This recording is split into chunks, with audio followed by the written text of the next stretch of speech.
Nightfall.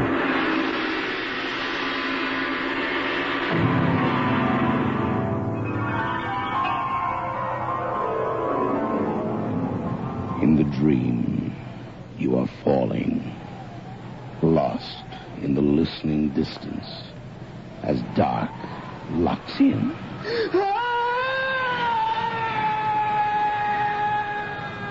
Nightfall.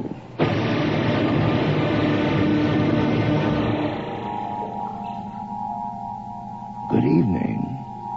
Tonight's story takes place on the road to nowhere, Nevada.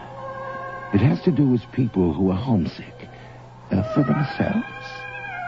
Based on a short story by Anthony Boucher and dramatized for radio by Len Peterson. The play is called A Bite. There it is. Wait, what'd you see? What? Nothing. Shadow flickering. Corner of my eye. Hey, this ain't Vietnam, Huey Blair. A gook behind every bush and blade of grass. War's over. This is your United States, the great American desert. I'm not going crazy. Don't give me that look, Corey. The heat, Huey boy. Too much sun. Hit for the shade, huh? I heard wild creatures. Saw them almost. Something wild.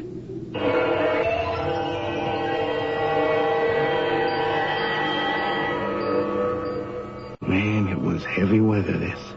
With my old flying buddy, Huey the Screwy. Yeah, the clunk got him out here to these Utah foothills. Adobe country. No man's desert.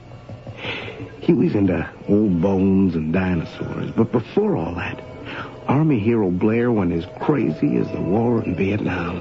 Got all twisted up. His friend's the enemy his friends. And then who shoots who? The shrink stateside shrunk his mind back to what's considered normal for middle Americans. But Huey was still nuts enough to get a college degree. Paleontology. Petrified life science.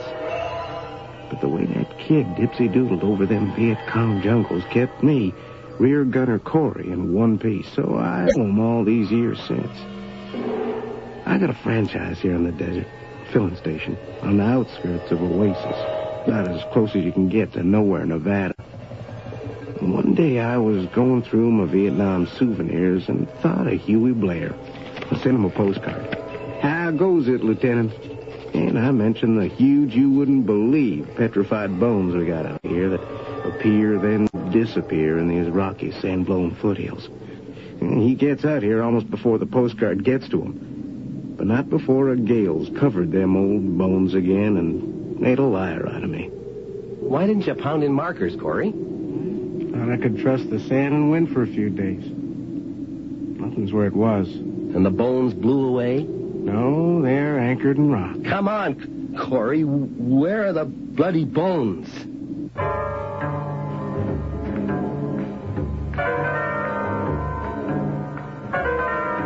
Well, we never did find the bones I seen. Wind found them for us one howler of a night. But the wind didn't blow away them weird sounds and shadows. Hear that? No. But see that. Yeah. Stegosaur bones. What bones? Stegosaur. Small-headed, hunchback, spike-tailed, plant-eating dinosaur. See these? Double row of upright plates along the back for defense. Hey, am I still stringing you? No, Corey. You delivered.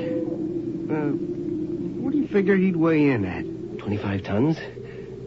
With a brain the size of a fox terrier or a military commander. 2.5 ounces.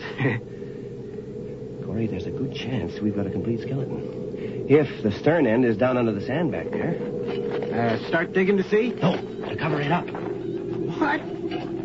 You don't want this critter? An army glider down the valley there. It's too close. If they spot this flying low, it's goodbye bones. Souvenir hunters will come swarming all over. And that'll be the end of 25 tons of stegosaur. Scratches on these bones. Huh? Teeth marks. I've never seen that. And those marks were made before the bones turned to stone. Huh. What do you make of it? Ever see teeth marks like that? Well, I'm no dentist. Not from any animal that exists today. Powerful bite, but not a large creature. Killer or scavenger? Corey, this could be the biggest discovery in paleontology in 100 years. What? These teeth marks. The great mystery. What killed off the dinosaurs? Maybe this is the first clue. Let's grab a shovel. Cover the jewels. Jewels? Bushel of hope diamonds wouldn't be worth what we got here. Shovel, Corey. Leave the beast inch by inch. Keep the rest covered up. When I'm ready to call my gang from the museum to come and fetch him. What in creation is making those sounds? There it is. What? Where? Gone. It's gone. So you're seeing it too? I don't know if I really saw anything. Maybe. Maybe not. Getting you, Sarge? Yeah. It's getting you.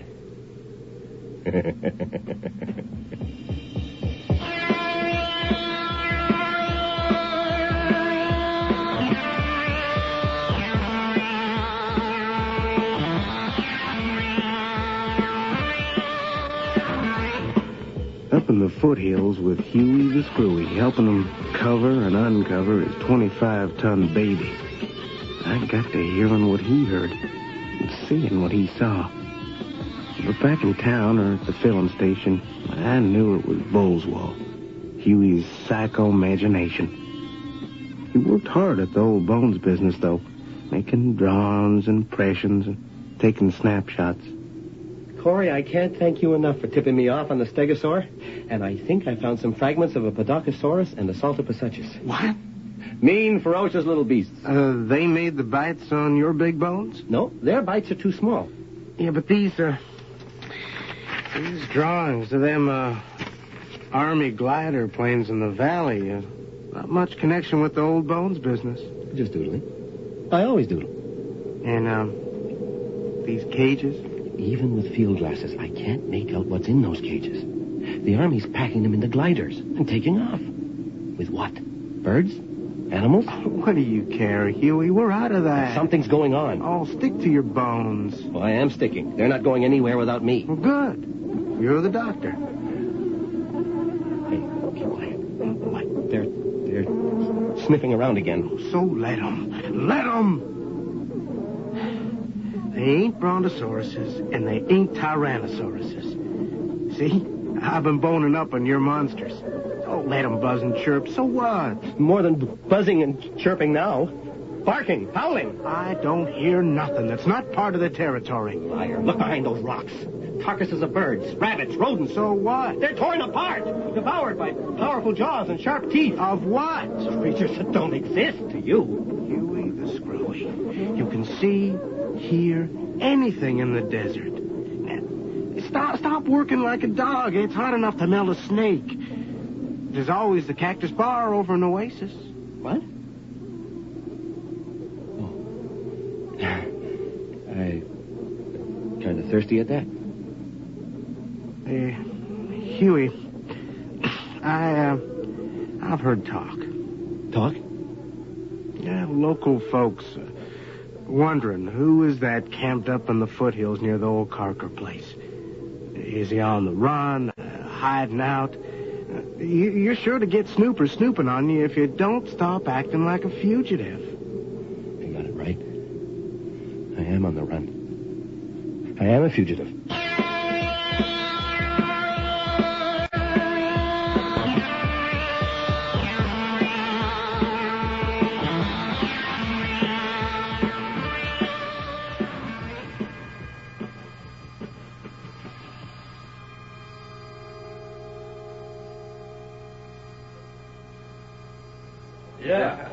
Yes, sir. First mark on the house, and after that I overcharge. Set him up, Sid. This is Hugh Blair. Hey. Yeah, set him up was in our war, too. Was a barkeep. Just doing what he's doing now. Decorated 6 times for it. Yeah. 6 bloody medals. Corey, guess what I ran into up in the hills? Living, breathing Stegosaurus. The buzzing and squeaking and barking got really bad after you left this afternoon. I felt I was being spied on.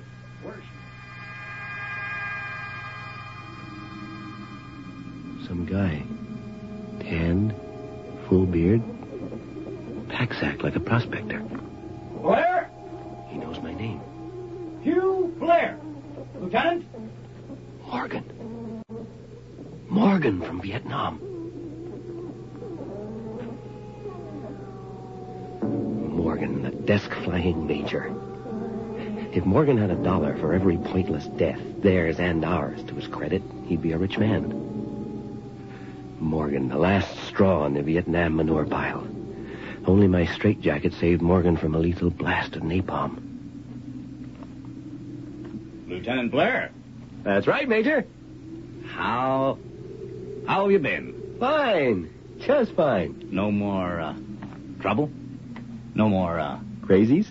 Well, I didn't mean... The crazies, all gone, Major. You're well again, Blair. Good. Fit, Major. Except for a spot on one lung. That's why I'm hanging out here. This hot, dry air is supposed to clear me up. Is that your tent? Just over the ridge? Yeah. How about yourself? I thought you were still in the Army. No. Back to my real trade. Prospecting. Find anything? Paid to keep my mouth shut. Sure. Sketch pad you got there? Yes. Going arty on us, Blair? Can't just sit around. I'd go nuts. Is that a glider you're drawing? Landscapes, mostly. Rocks, foothills. Does the glider field down there interest you, Blair? Well, not especially. Have you figured out their function? The gliders, I mean. No. Well, any new tricks since we were nervous in the service? You reckon so? Let me see your sketches. Not worth looking at. Let me see them. Show me. Sorry, Morgan. You're not my superior officer now. Just an old buddy. Trying to keep you out of trouble. Yeah? See you around. Clear up that spot on your lung, Blair. And, don't get any more.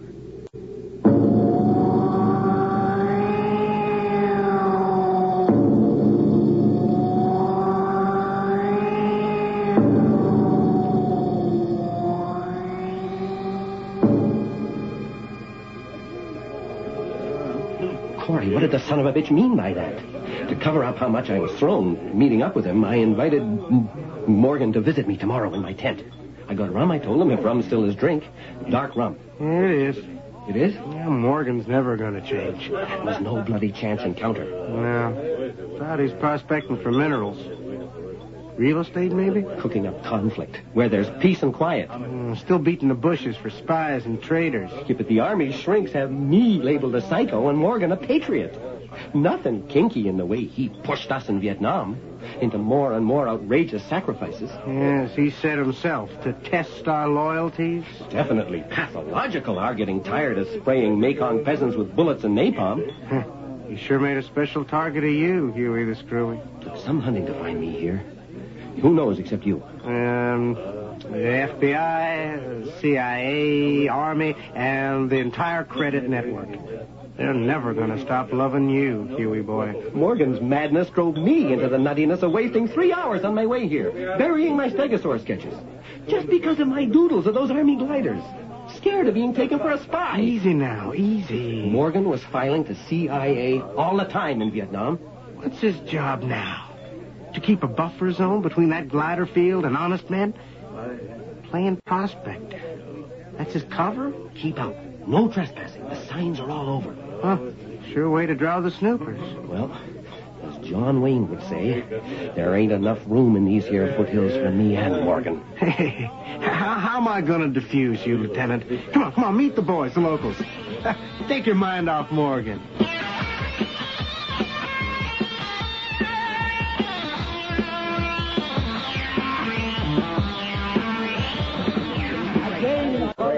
Best poker players in these parts. That's Fred, Joe, Art, P.W., and old Jake. Yeah. This flying buddy of mine from Nam, Hugh Blair. Ah. He's got a lung trouble, so we come to God's country for a cure. Yeah. We seen you was camping up near the Carker place. Don't know as that's healthy, though. Carker Place? Adobe Hut, just one hill over from that tent of yours now. You keep clear of it. Why? Oh, I ain't saying. Spill it, old Jake. No, sirree. Well, tell him, Jake. Warn him. I told him.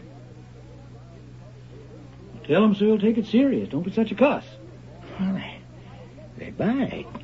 What bite? Well, I ain't said no more. Not a word more. A war vet hero from Nam, here for his health. Now, do him a favor. He did you one. Oh, how do you get that? Weren't for him, you'd be sitting playing poker with the inscrutable Viet Cong. Set 'em up, shit. I don't want nothing from the Carker place coming after me worse than Viet Cong. I'll tell you, the Carkers were homesteaders. Poor place for a homestead, sure enough. There are a lot of kids and grandkids. Oh, they could raise on that scrub land. Yeah, sure. So what's up there on the Carker place? Oh, well, no ghosts, if that's what tourists are looking for. Something worse. About as hard to spot as ghosts, but real, whatever they are. And lately, coming down into town, making trouble. They're brown and naked and sneaky and make noises like no animal you ever heard. Corey and I have heard them. Maybe we have, maybe we haven't. That's about all anybody can say. And they bite. They sure do. Like critters from long ago, and not of these parts. Some say it's the Carkers, third, fourth generation. Yeah, original Carkers, Bert and Sarah, I knew 'em. Went crazy trying to make a go of homesteading on that godforsaken land of Cain. Ended up eating their own kin. And others. It's only rumors, Jake. Rumors? That's God's truth. And they're still at it. There was Indians before them. They got starved out, too. Enough folks from around here disappeared way back. And travelers that stopped at the Carker place just vanished. The army's come in twice to clean the place out. Didn't work. Good for bar business, though. Jake, tell him about your dog. No. Yeah. Right here in Cactus Bar, one of those things.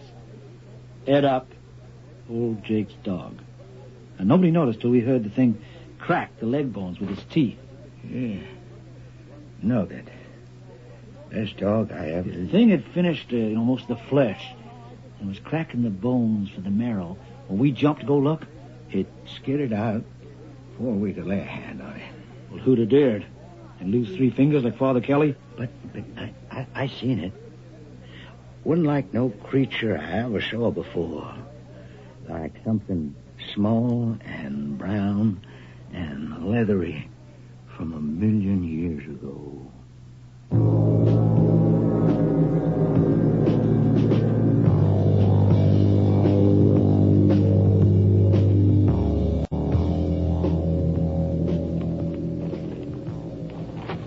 What's the price of admission, Hugh?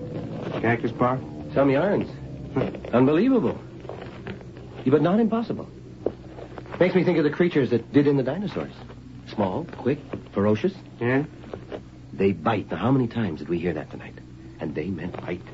The teeth marks on my stegosaur aren't tender little nibbles. How's that for full moon talk, Corey? Makes a great story. Anyway, I'm glad to see you in such a good humor for a change. Maybe the Army has discovered those prehistoric creatures and is trapping them. The Army will breed them and turn them loose on the enemy.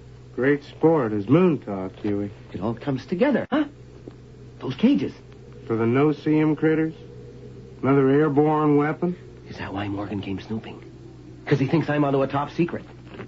Why don't you ask him? If he comes for the rum I offered him. Yeah, I'll put it to him all right.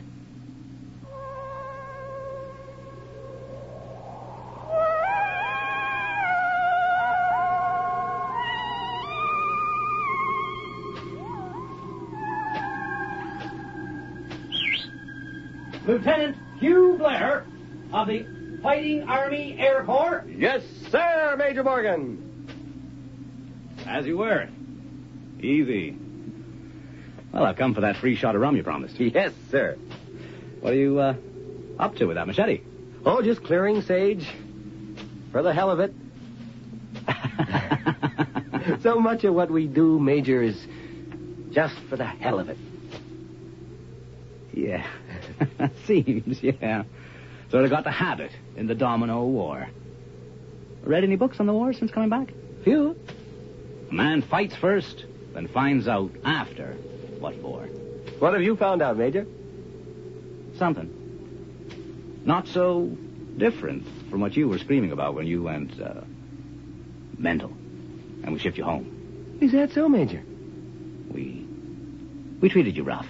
But you were rough, too. Yeah. Can we bury the hatchet? Sure. Drink to it? Sure. Why not? Bury the hatchet. He's so friendly, I know he's about to fix me. His way in Vietnam. Nice, friendly, then the smash. Bury the hatchet. Will a machete do, Major? What? War reparations. Where? To pay back what we did on your orders. For the hell of it. What are you talking about? What we learned in the Domino War. War? War's over. And I beat you to the jump. Well, what are you doing with that machete? Burying the hatchet, Major. In your side.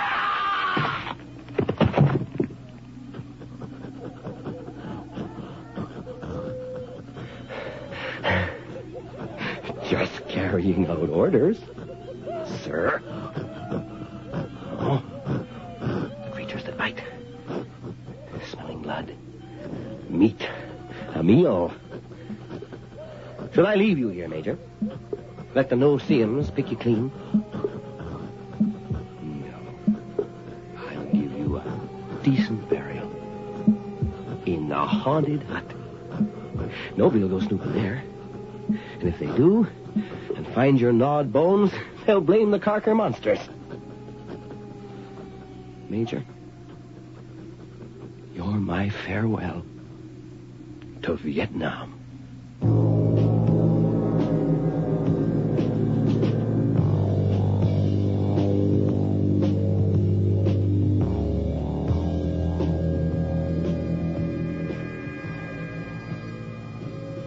The adobe hut. What was in it when I got there? Bits of crude furniture, cinders in the fireplace. And near it, a tiny rough figure of clay and straw, half human, half lizard. And below that, a hollowed stone covered with dried blood and fresh. The rest of what happened we'll have to piece together. Huey scrawled words on the wall of the hut in wet clay and blood. You Carkers sure knew how to keep snoopers out of this hut. A mummified woman? Skin and bone. Eyelids shut tight. Nose sunk in. Lips curled back from the teeth. Am I imagining? Her chest rising and falling? Breathing? Alive? This Carker? Sleeping? A creature that bites? Hugh grabs his machete, makes for the door. No burying Morgan now. Oh, no, no! Across the desert, a brown, skinny creature, savage woman, comes hurrying to the hut. Hewitt turns back inside, drops the machete. The mummy sinks her sharp teeth into Blair's left hand and holds on. Let go! Hugh grabs the machete again and slashes the carcass. Severs the dry, bloodless body from the head. But the creature's teeth stay locked in his hand. Let go! He can't rip the clenched teeth loose with his free hand. Bloody creature! Or with his own teeth savagely bite. Crazed by the pain, he swings the machete to free himself. And his hand and the gripping white teeth of the thing that bites tumble to the floor beside Morgan. Free! Again, he makes for the door, but the female creature hurries toward him. He moves back into the hut. I can't beat her. Outside, running. Ambush her. Inside the door. But the blood flowing from his gaping wrist into the hollowed stone so weakens him, he falls to his knees. The woman creature fills the doorway, but comes no further. She waits for his spurting blood to fill the hollow stone. The way you stand there, creature, woman, I know you've waited many times for the stone to fill with warm, red blood.